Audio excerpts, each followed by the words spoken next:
Gabel Brannon Braga, Seth Gabel. Hi, how are you? So, how long was that plot twist in the works revolving Anne and her mother really? Her mother, her real mother. Oh,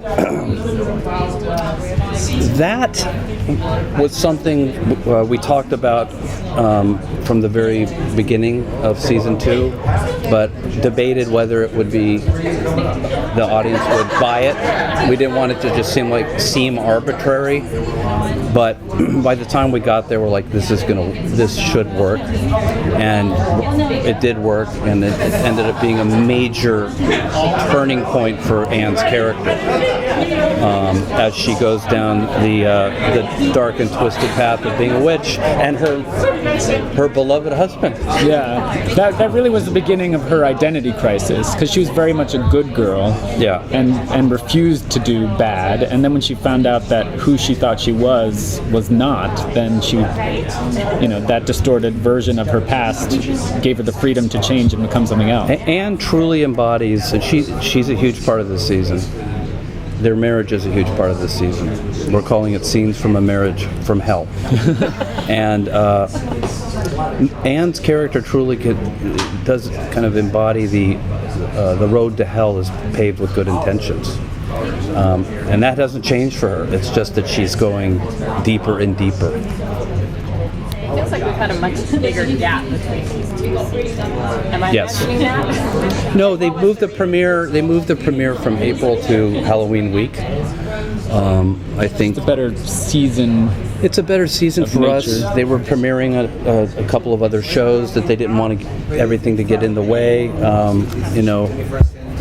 There may or may not be something to the fact that we were up against Game of Thrones every week. It probably wasn't helping matters. So I think it's a little bit more of a wait, but I think it's a good move for us. And for the purposes of Comic-Con, it allowed us to cut together a 10-minute preview because the episodes are done.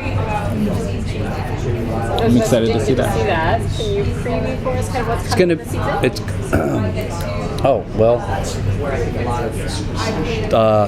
The devil is breaking all of his promises to the witches. He promised freedom and freedom from oppression and hypocrisy, when in fact all he really wanted was revenge against God, and by that revenge will entail the destruction of humanity.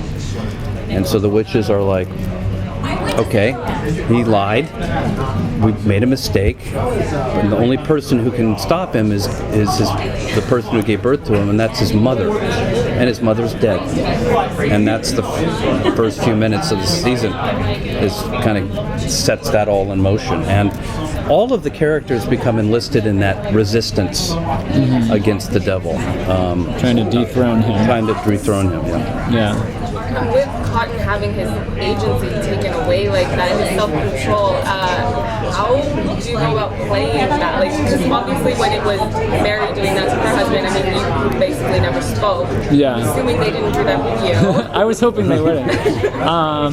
That's kind of how I start, and you very much see Cotton trapped in his own mind and trying to do things, but physically, what he's thinking isn't happening with his body, and he's very much under her control and her manipulation.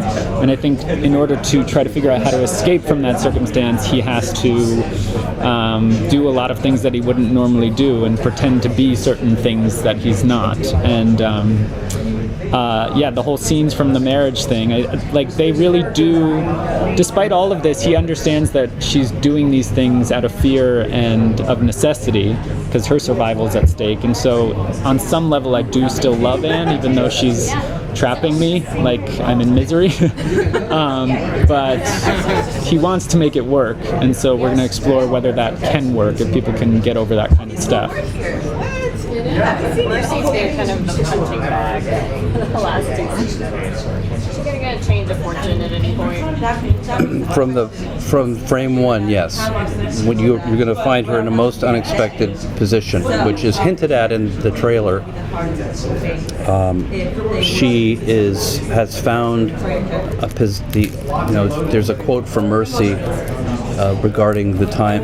Obviously, it's in the context of the time. The only women of power are whores and widows, and she intends to be both. And there's a strange romance that she falls in love this year. She's got a big year ahead. Yeah. It's probably not going to end well because it never does for her. Can you talk about the logistics of getting live animal? Yeah, it's interesting. It's like a 4-phase process. You start with the live animal approaching you, and you go, ah. And unfortunately for me, a lot of the times he made it into my mouth. Fortunately, didn't pee. And then the live animal goes out, and then they have this rubber kind of plug that I could stick in my mouth with like a body that they made of fur. No animals harmed, don't worry.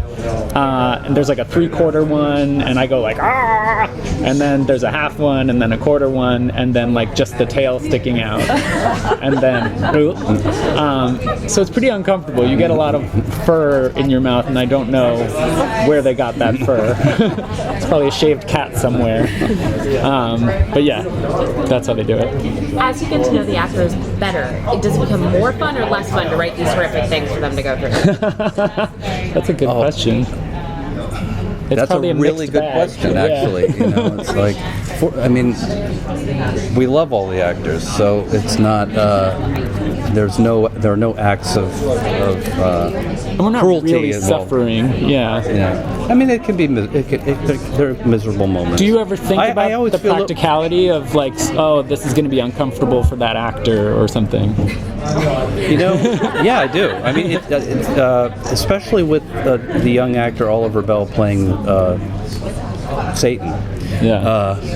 You know, you have to be careful about what you're asking an 11-year-old actor to do. So, in some scenes, we have this amazing photo double who's actually a young lady. The finale of season 2 when he's stabbing the Countess, you can't ask a kid to do that. Yeah, that's true. So we had to shoot it very carefully. He wanted to do it. He was very bummed.